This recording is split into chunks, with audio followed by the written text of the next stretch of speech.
Bienvenida a este segundo bloque donde vamos a hablar en los próximos meses sobre la salud, que es uno de los pilares fundamentales dentro de nuestra rueda de la vida.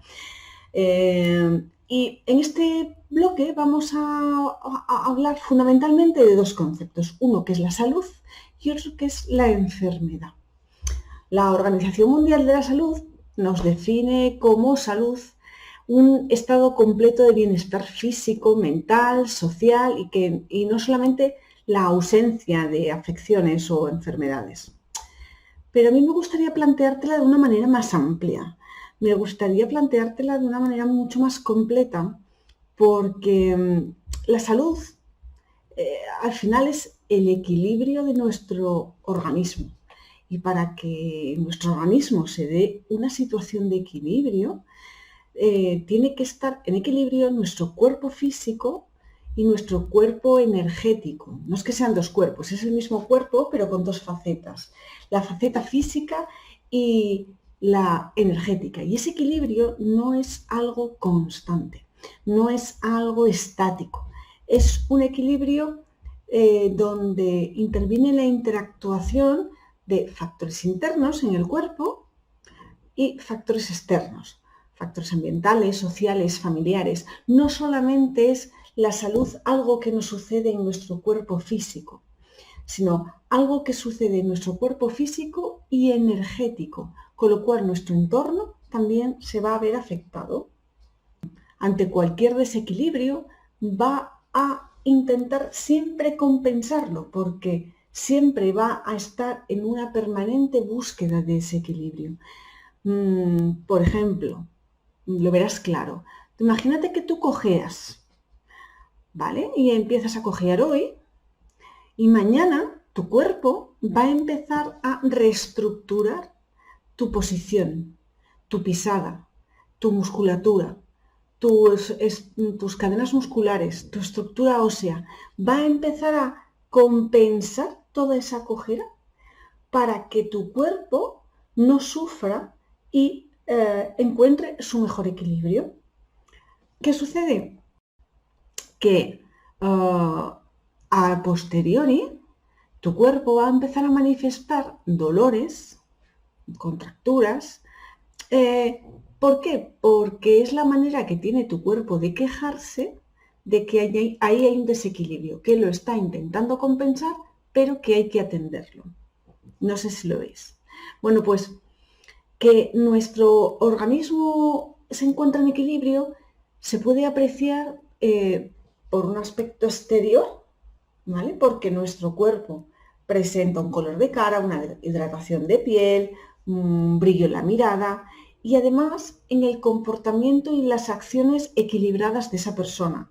Pues tiene un habla coherente, presta atención, tiene escucha, coordinación. Así que si hay un desequilibrio en el interior, se va a mostrar en el exterior, y si hay un desequilibrio en el exterior que afecta al cuerpo, también se va a mostrar en el interior. Como resumen de todo esto que te he contado, digamos que es el equilibrio del funcionamiento del organismo, de nuestro cuerpo físico y energético. Bien, vale. Por contra, ¿qué es la enfermedad? La enfermedad es el desequilibrio del cuerpo físico y energético respecto a sí mismo o respecto a su entorno. Porque una enfermedad no solamente es algo que nos sucede dentro, porque tenemos un cuerpo físico y un cuerpo energético, y un cuerpo energético. Entonces, la enfermedad se va a manifestar de la misma manera. Al igual que la salud se restablece en el cuerpo físico y energético, la enfermedad se puede manifestar en el desequilibrio o bien del cuerpo físico o bien del cuerpo energético. Cuando nos vamos al origen de las enfermedades, la medicina occidental pues no ahonda cuál es ese origen, ¿vale? Porque no le interesa saber cuál es el origen, porque dice no saber de dónde es el origen. ¿Por qué? Porque la medicina occidental solo atiende a la parte química y a la parte celular, todo lo que es tangible, por su propio método científico. El método científico tiene que ser tangible y visible y demostrable. ¿Qué sucede? Que se pierde mucha información, así que solo se limita a tratar los síntomas. El resto de medicinas tradicionales, y con ellas me refiero a medicinas orientales, medicinas ancestrales, como la medicina china, ayurvédica, incluso, bueno, otro tipo de medicinas, dan como evidencia otros planos, como puede ser el plano emocional, el mental y el energético en los procesos tanto de enfermedad como los de la salud. Es decir, no solo se atienen a lo que son capaces de demostrar científicamente, sino son evidencias empíricas. ¿Qué significa esto? Que por repetición se puede demostrar que una cosa es como es. Muchísimas veces no se puede demostrar porque no es tangible o no es medible cuando la energía del cuerpo se bloquea, que hoy por hoy ya cada vez es más medible, pero la medicina occidental va a tratar el síntoma, es decir, el dolor, la contractura, el insomnio, lo que se ve, pero no va a ir a ahondar al origen, sobre todo si ese origen viene de una emoción o viene de un tema mental. Vale, ¿qué es la enfermedad para la medicina china, en este caso? Pero bueno, a todas las medicinas orientales. La enfermedad se produce justo cuando la energía del cuerpo se bloquea, ya sea por un exceso de energía, una saturación, ya sea por un vacío de energía. Al igual que si un río que lleva agua, mientras que ese agua fluye, ese agua está sana y clara, cuando se estanca, ese agua empieza a pudrirse. Pues en nuestro cuerpo la energía funciona de la misma manera. Al estancarse, al bloquearse, empieza a producir síntomas. Y ya por último, si no se atienden a esos síntomas, si no se atiene al origen de ese bloqueo, aparecerá una enfermedad. Hago diferenciación entre síntomas y enfermedad porque, aunque estamos muy acostumbrados a combatir esos síntomas, el síntoma no significa que hay una enfermedad real aún, ¿vale? El síntoma es el mensajero, es el que nos dice que algo no está funcionando bien hoy. Pero ¿qué sucede? Que la sociedad en la que vivimos, hoy por hoy, nos dedicamos a matar al mensajero. ¿Tenemos un dolor de cabeza? Analgésico, automáticamente. En vez de ahondar un poquito de de dónde nos puede venir ese dolor de cabeza. ¿Tenemos un dolor de rodilla? Analgésico o antiinflamatorio. O si tenemos dolor de estómago, pues protector estomacal, antiácido. Nos dedicamos a ponerle el antidolor y así matamos el mensajero. ¿Por qué? Porque un síntoma nos trae una valiosísima información. Una información que nuestro cuerpo no sabe cómo comunicarnos y nos la comunica a través de síntomas. Por ejemplo, aparece una fiebre. La fiebre, acto seguido, además, sobre todo si dan niños, a las mamás se ponen muy nerviosas. La fiebre nos quiere decir algo súper importante, que hay una lucha interna. Hay una lucha. Entonces, ¿dónde se produce ese proceso? ¿Dónde hay ese bloqueo de energía? Pues si enseguida le damos para bajar la fiebre, una pastilla que baje la fiebre, lo que hacemos es que nos estamos perdiendo mucha información, porque deberíamos saber qué parte del cuerpo está caliente. La fiebre no toda la parte de todo el cuerpo está igualmente caliente. O dónde hay aparte de eso dolor, o si hay escalofríos, o si hay más síntomas que acompañan a esa fiebre para que nos puedan dar mucha información sobre si es un proceso interno o si es un patógeno externo. Pero eso, aunque lo iremos viendo, y no está en este curso el profundizar lo que es la diagnosis o lo que es el saber exactamente dónde, sí es muy importante hacernos las suficientes preguntas para que nos den más pistas. ¿Qué sucede? ¿Por qué? Porque nos tomamos ese inhibidor de fiebre y después, normalmente, suele aparecer otro tipo de síntomas que no tienen nada que ver con la fiebre. De repente hay una diarrea, de repente un estreñimiento, de repente llagas en la boca, y creemos que no tiene nada que ver unas cosas con otras. Y como nos seguimos perdiendo información porque vamos a tomarnos para las llagas, para la diarrea o para el dolor articular que aparezca, nos vamos a seguir perdiendo información sobre la evolución de la enfermedad y qué es lo que lo puede originar y cómo se puede combatir. Si es que hay que combatirla, que muchas veces el cuerpo se encarga muy sabiamente de hacerlo por nosotros. Bueno, que somos nosotros además ese cuerpo. Pero a lo que voy es que lo que os pido es entrar en una profunda escucha de nuestro cuerpo, tener la suficiente paciencia y entereza para intentar entender qué es lo que nos quiere decir nuestro cuerpo, y además os pediré aceptación para asumirlo y desde ahí trabajar con el cuerpo. Porque ¿conocéis el efecto placebo? ¿Tú sabes lo que es el efecto placebo? ¿Un placebo? Vale, quiero introducir este concepto porque me parece muy interesante a la hora de hablar de salud y de enfermedad. Porque es el claro ejemplo de cómo la mente puede hacernos mejorar o empeorar. Porque, bueno, al igual que existe un placebo, que veremos ahora qué es, también existe un nocebo, ¿vale? Durante la Segunda Guerra Mundial, como faltaban medios, faltaban analgésicos, antibióticos, faltaba de todo, había muchísima escasez de productos farmacológicos, pues los doctores veían la tesitura de tener que operar sin anestesia, de tener que hacer cosas que realmente pues suponían un grave perjuicio para la persona que estaba enferma o traumada, ¿vale? La cuestión es que a un buen doctor se le ocurrió decir que a los soldados que estaban en el frente, que tenían, pues acabantes de salir de una operación, pues lo que les decía es que el suero que les estaba poniendo llevaba un potente analgésico. Era una manera de ganar un poquito de tiempo.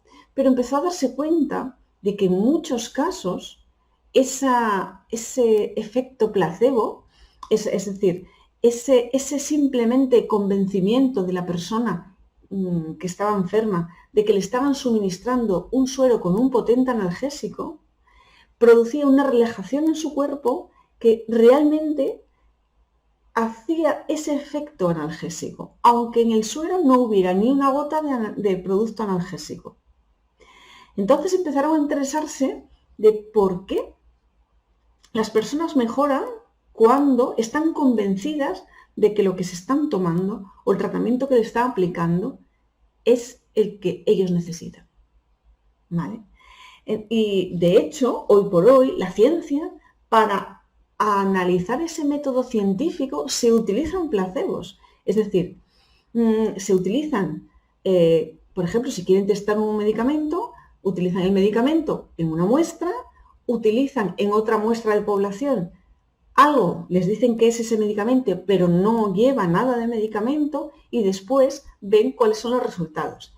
Y en muchísimos casos, más del 20% de los placebos surte el efecto del medicamento que se está probando.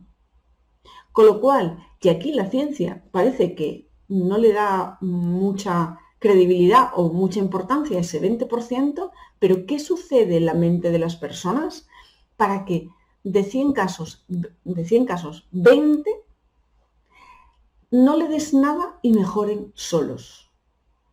Es un dato súper curioso y además es un dato bastante elevado.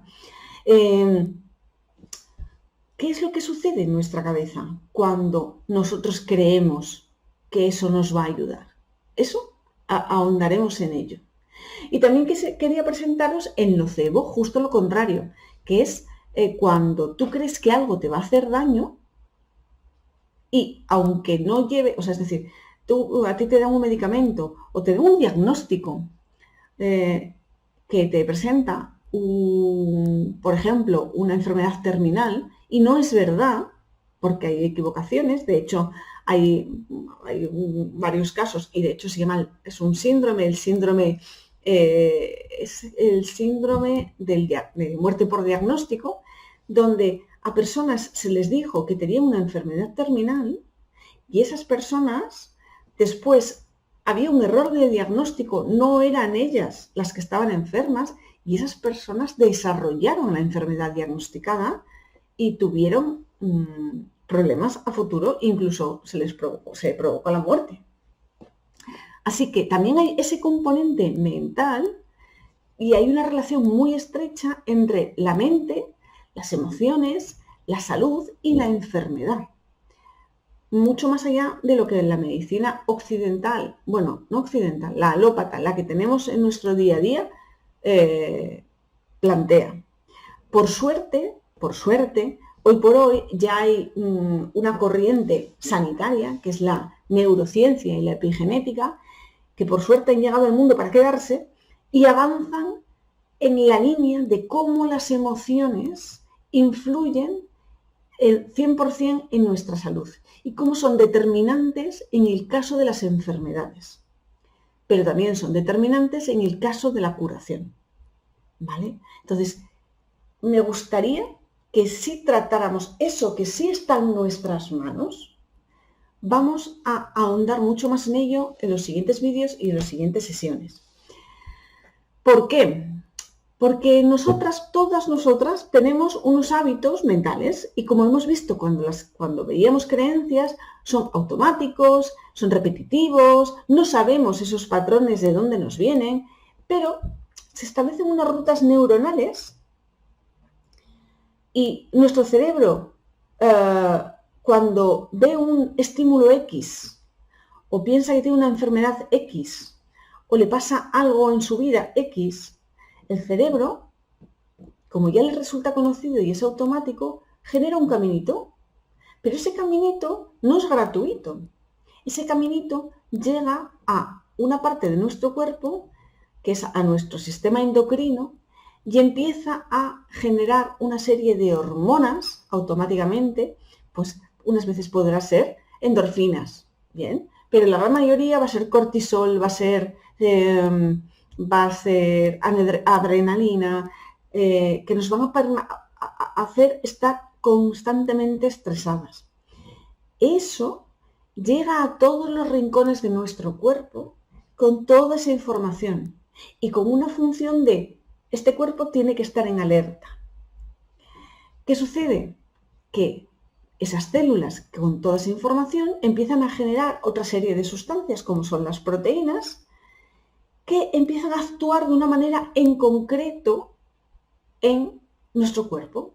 Y además se ha demostrado ya que ante determinados patrones X, nosotros ya hemos sellado en nuestro ADN la reacción ante esas problemáticas.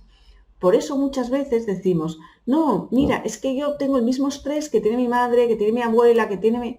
No, tienes el mismo patrón de conducta y generas las mismas proteínas y las mismas hormonas que te mantienen en alerta. Vale, no sé si esto os suena de algo, pero creo que es muy, muy importante entender que si cada una de nuestras células estuviera en blanco, que lo están cuando vamos naciendo, de ahí esas células madre, que es como están en blanco, si nosotros tuviéramos unos patrones de conducta más sanos, si tuviéramos unas emociones mejor gestionadas, si tuviéramos unas creencias mucho más limpias, vamos a dejarlo así, tendríamos un sistema inmune mucho mejor, tendríamos una energía mucho más fuerte, más poderosa y todo sería en favor de nuestra salud. Así que, como todo nuestro cuerpo físico va unido a nuestro cuerpo energético, si nosotros pensamos y sentimos de una determinada manera, nuestra biología, nuestra bioquímica, nuestra salud va a ir acompañando a ese pensamiento, a ese sentimiento y viceversa. Pero bueno, aquí vemos la primera relación entre nuestro cuerpo físico y nuestro cuerpo energético, pero en el siguiente vídeo ahondaremos mucho más. Chao, chao.